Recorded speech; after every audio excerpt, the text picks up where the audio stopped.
Hello everyone. When we last were up on here, we learned about the basic setup of this Audiotool. Now we're gonna get a little more in depth, and we're gonna literally just go along the line of the stuff. Literally, we're just gonna go across forever. Alright, let's start off, and we're probably going to cover all the drums, and I'm going to create a little more of a specific one for this drum set here, the Machinist, because I find it a lot cooler, and I use it for almost all my songs on this site. Actually, all my songs on the site, because I find it like the best, to be honest. Let's just go ahead here. We are literally only focusing on drums and nothing else. So I'm going to get rid of our soundboard for learning purposes here. Now you're going to drag it out. You just click it and drag it. Click and drag. Now you're going to see here there's like a billion things, and it's probably going to confuse you in like 2 seconds. Let's just break it down. Let's just break it down real quick. Click here. Here's the power button. If you care at all, probably want the power button on. Just a little guess you want the power button on. Here's how long it should run. Here's your different things. If you notice, this will say bass drum, snare drum, toms, a gunshot. I can't see what that actually says. Clap, cowbell, cymbal, an open hi-hat, a closed hat. Alright, there we go, nice and zoomed for y'all. Okay, let's get into this now. It's actually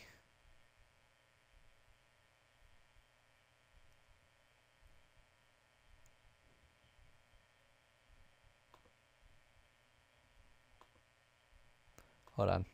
I'll eventually find it out. Here we go. It's a little more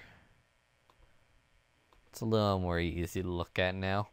Okay, so if you notice here, it has 1, 2, 3, 4, 5, 6, 7, 8, 9, 10, 11, 12, 16. That means notes. Everything here is a 16th note, literally.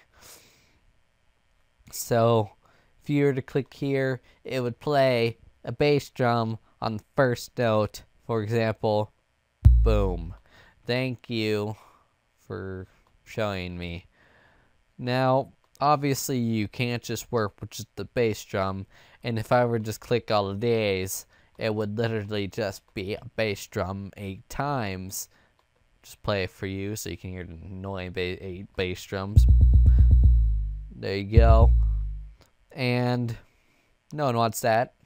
So let's get us into here.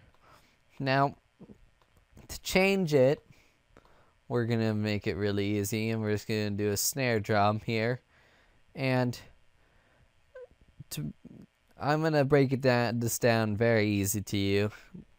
Very easy.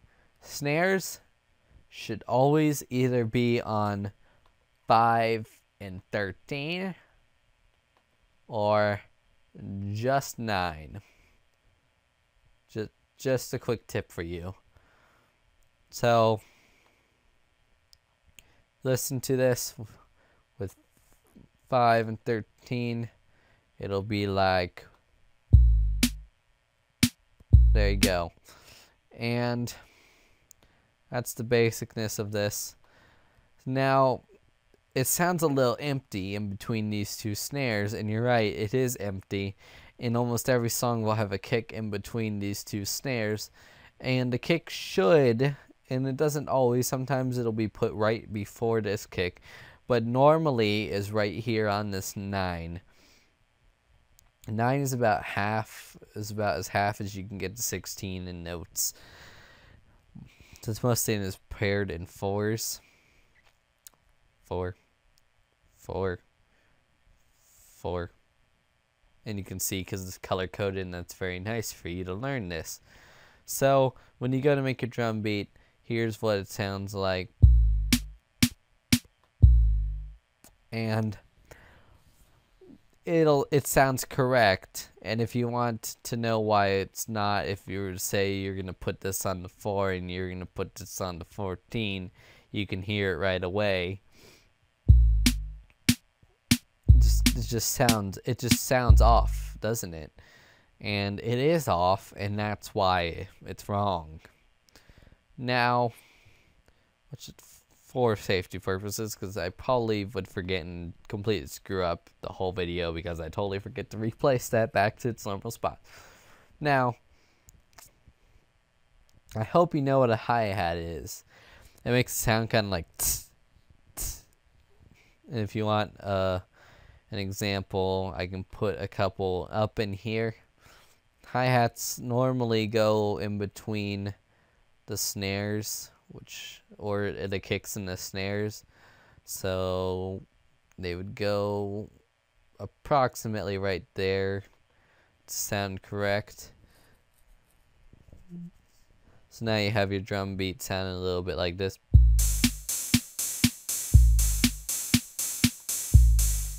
And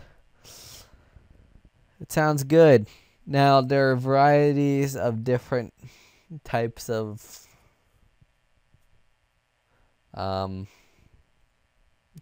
hats, and there's closed hats, and really what I do when it comes to drums is screw around until it sounds nice. So if you get the basic information that your kick goes on your 1 here, and the 9, or your kick just goes in 1 and your snare lands on 9, screw with the hi-hats and find what sounds nice, and you'll probably find something that sounds half decent. I'm going to make one without even hearing it. I'm not even going to hear it until after this recording, because I have my sound off so I don't pick any background echo noise, which you're probably going to hear because I'm... Alright, this is basically what my thing sounds like right now.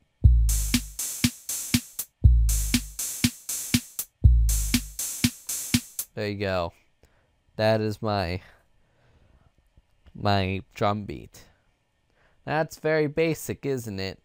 And we'll get more into adding this drum beat so it stops. Because right now, if you were to play it on this nice long timeline of bars, let's say you go it goes 159, it's just shortening. You'll notice that it just goes on forever and ever and ever and ever and ever, and it would never literally stop the whole song. And I will teach you how to do that, and it works the same for all the drums, so we can stop and change that in a second. And if you notice, if you zoom in here, it says patterns, so you can change this dial and you can make a new drum pattern for every single one, and then you can change which pattern it's going through based on where in the song you are. It's your choice. I'll show you in a later video when we sum up the drums, which is right about after this. Now we're gonna bring back up this panel of stuff, and we're gonna bring out this drum set real quick. And you're going to see that it is actually very much the same. We got our 1 through 16 here. You click, there's bass drum.